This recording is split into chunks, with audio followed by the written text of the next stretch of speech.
বিপিএলের তো অলরেডি অনেকগুলো ম্যাচ শেষ, মোট গ্রুপ পর্বের 40টা ম্যাচ শেষ। এই 40টা ম্যাচের মধ্যে অনেক এনজয়েবল ম্যাচ আছিল, তবে লাস্ট দুইটা ম্যাচের ক্যালকুলেশনের হিসাবে অনেক কিছু চেঞ্জ হইব। মোস্ট ইন্টারেস্টিং দুইটা ম্যাচ, কারণ এই দুইটা ম্যাচের উপরে অলমোস্ট 60টা দলের ভাগ্য নির্ভর করে। দিনের প্রথম ম্যাচও খুলনা আর ঢাকা ক্যাপিটালসের যেই ম্যাচ আছে ওই ম্যাচের উপরে দেখা যায় যে ডিপেন্ড করে রাজশাহীর আর খুলনার ভাগ্য।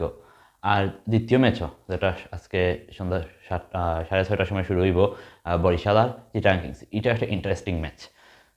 কোনো হিসাব নিকাশ ছাড়া এক কথায় ফরচুন বরিশাল যদি জিতে যায় তাহলে হিসাব নিকাশ ছাড়া তারা এমনি তো প্রথমে থাকবো, এতে করিয়া দেখা দিব রংপুর রাইডার্স সেকেন্ড থাকবো। মানে ফরচুন বরিশাল আর রংপুর রাইডার্সের একটা মোটামুটি ক্ল্যাশ হয়ে যাব এখানে, যে 3 তারিখ দেখা হইব। আর যদি বাই মিস্টেক কোনোভাবে চিটাগাং কিংস জিতে যেতে পারে ফরচুন বরিশালের লগে, তাইলে কেন কাহিনীটা টোটালি চেঞ্জ হয়ে যাব বলতে দেখা যাব যে তারা 12 ম্যাচ হয়ে যাবে 16 পয়েন্ট। এদিকে আবার রংপুর রাইডার্সের 16 পয়েন্ট। রংপুরে অলরেডি তারা 12টা ম্যাচ শেষ, এই ক্ষেত্রে 16 পয়েন্টে তার নেট রান রেট আছে 0.76। আর এদিকে অলরেডি দেখা যায় যে চিটাগাং কিংসর 11 ম্যাচেই তারা 14 পয়েন্টের মধ্যে তার নেট রান রেট আছে 1.045। এই 1.045 যদি তারা ম্যাচ জিততে পারে পয়েন্ট 16 হইব, লগে নেট রান রেটেও তারা অনেক আগে যাইব। আর যদি নেট রান রেটে আগে যায় থার্ড প্লেসও আইব এখানে রংপুর। এই ক্ষেত্রে রংপুর দিয়ে সফল করে পাওয়া যাইব, কারণ তারা টানা 8টা ম্যাচ দিচ্ছে ভাই, কোনো কথা নাই বার্তা নাই। দেখা যাচ্ছে আড়া ম্যাচগুলো টিম এফোর্টের কারণে তারা ঠিকই জিতিয়ে আইছে, মানে আড়া ম্যাচগুলো তারা জিতছে। তো লাস্ট 4টা ম্যাচ ধরে তারা ব্যাড লাকেই লাগাল হয়ে যাচ্ছে। এখন যদি আগামীকালকে তারা ব্যাড লাকটা কে থাকে তাহলে ফরচুন বরিশাল হারিয়ে দিব। তারা যদি গুড লাক হয় কেন ফরচুন বরিশাল জিতে যাইব ম্যাচটা। আর ফরচুন বরিশাল যদি জিতে যায় তাহলে আমরা খুব তাড়াতাড়ি নেক্সট এর পরের ম্যাচটাই হয়তো বা আমরা ফরচুন বরিশাল আর রংপুর রাইডার্সের ম্যাচ দেখতে পারি।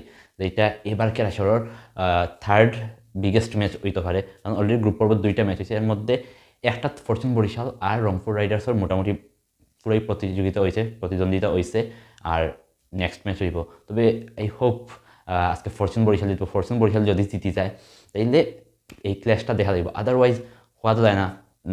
নেক্সট দেখা যাবে যে এরা যখন এলিমিনেটর ম্যাচ খেলবো, এলিমিনেটর ম্যাচে তো বাদও করে দিতে পারে খুলনা টাইগার্স অথবা দুর্বার রাজশাহী। আর দুর্বার রাজশাহীর কপালে দেয়, যদি দুর্বার রাজশাহী কপালে দিয়ে যায় কি টপ 4 পাওয়া যায় না, ওই কপালের জোরেই দেখা দিতে পারে রংপুর রাইডার্সের বিদায় হচ্ছে।